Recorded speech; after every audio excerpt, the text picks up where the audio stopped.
नमस्कार, मी स्वाती गाडेकर माझ्या किचनमध्ये तुमच्या सगळ्यांचे खूप खूप खूप स्वागत करीत आहे।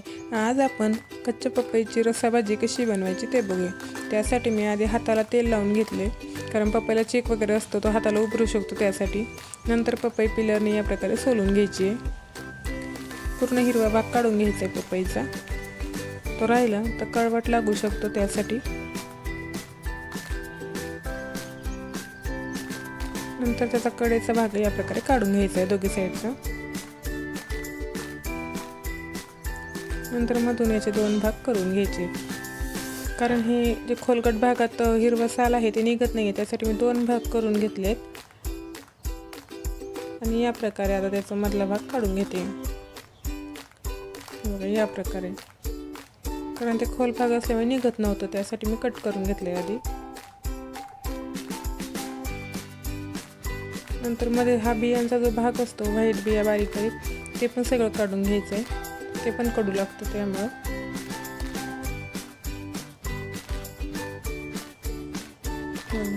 सगळ्या पपईचा पांढरा भाग मी काढून घेतला।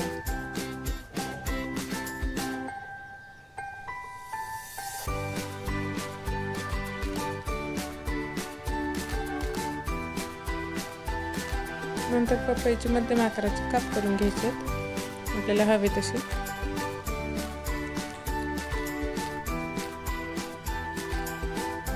आता कढईत मी 3 पळ्या तेल घालते। पपईचे काप थोडे परतून घ्यायचे, म्हणजे ते नंतर रश्यात पटकन शिजतात आणि चवही छान येते, त्यासाठी मी थोडेसे हे परतून घेणार आहे।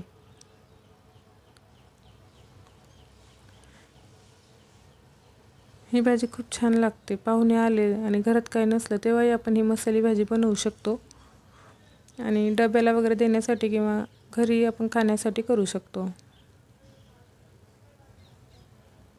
हे बघा, पपईचे काप आपले आता परतून झालेत, ते मी आता काढून घेतलेत।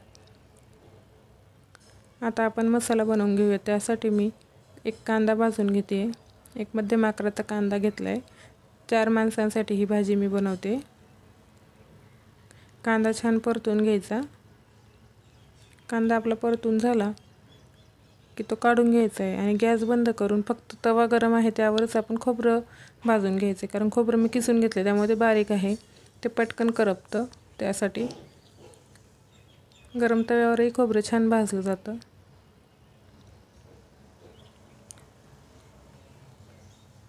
आता मिक्सरच्या भांड्यात मसाला बारीक करून घ्यायचा आहे, त्यासाठी मिक्सरच्या भांड्यात भाजून घेतलेला कांदा,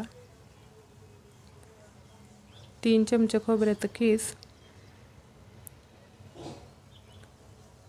अर्धा टोमॅटो आवडत असेल घालायचा, नसेल आवडत नाही घातला तरी चालतो, 10-12 लसूण पाकळ्या, 1 इंच आल्याचा तुकडा, थोडीशी कोथिंबीर, 1 चमचा मिरची पावडर, पाव चमचा हळद, 1 चमचा धना पावडर, 1 चमचा गरम मसाला। मसाले मिरची पावडर आपण कमी जास्त करू शकतो।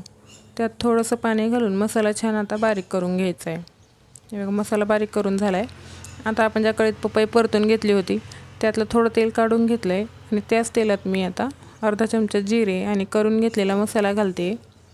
मसाला आता छान परतून घ्यायचा आहे, मध्यम आचेवरच परतायचा आहे, म्हणजे छान तेल सुटतं भाजीला।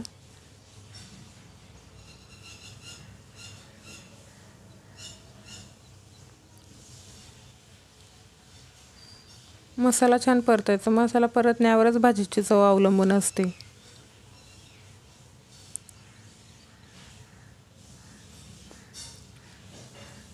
आता मसाला परतून झाला, यात मी थोडं गरम पाणी घालते।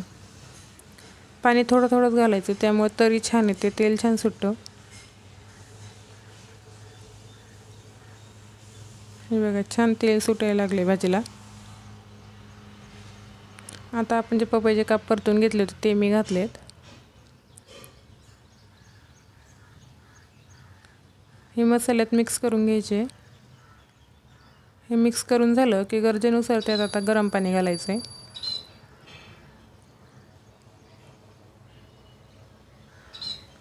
आपल्याला भाजी किती पातळ पाहिजे त्यानुसार पाणी घालायचं, किंवा भाजी जास्त पाहिजे असेल तर कांदा खोबरं वाढवून घ्यायचं, थोडासा घट्टसर पाहिजे असेल तर, आणि चवीनुसार मीठ घालायचं आणि मिक्स करून घ्यायचं आहे. मिक्स करून झालं की त्यावर थोडीशी कोथिंबीर घालायची. पुन्हा मिक्स करून भाजीला आता छान उकळी येऊ द्यायची. 5 ते 7 मिनिट भाजी छान उकळवून घ्यायची. मग भाजी छान उकळली, तेलही छान सुटले, आपली भाजी तयार. तुम्ही नक्की करून बघा अशी भाजी. आवडली तर लाईक आणि शेअर करा आणि माझ्या चॅनलला सबस्क्राईब करा. धन्यवाद.